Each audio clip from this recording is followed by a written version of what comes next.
The Intelligence Bureau for the East was a German intelligence organization established on the eve of World War I dedicated to promoting and sustaining subversive and nationalist agitations in the British Indian Empire and the Persian and Egyptian satellite states. Attached to the German Foreign Office, it was headed by archaeologist Baron Max von Oppenheim and, during the war, worked intricately with the deposed Khedive Abbas II of Egypt, and Indian revolutionary organizations including the Berlin Committee, Jugantar, the Ghadar Party, as well as with prominent Muslim socialists including Maulavi Barkatullah.Aside from Oppenheim himself. Recruits to the bureau included Franz von Papen, later briefly the Chancellor of the Weimar Republic, Wilhelm Wassmuss, Gunther von Wesendonck, Ernst Sekunna and others.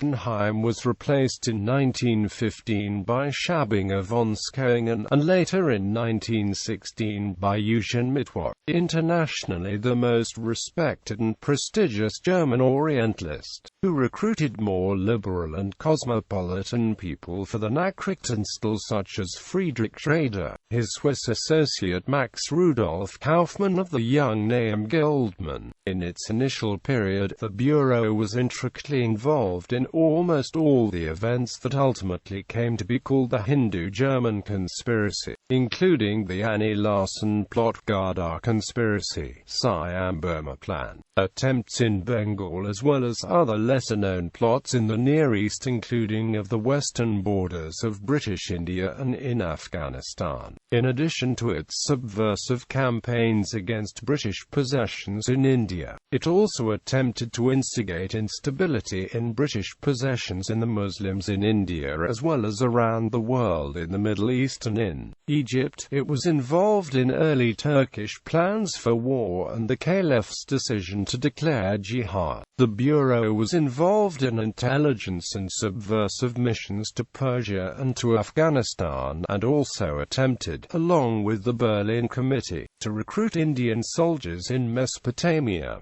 Its Persia operations were led by Wilhelm Wassmuss, under the leadership of the also internationally highly respected Mittwoch. The Nachrichtenstelle, which had to deal with the failure of the initial subversive campaigns, pursued a more rational, scientific approach, e.g., by publishing the respected quality journal Der Neue Orient.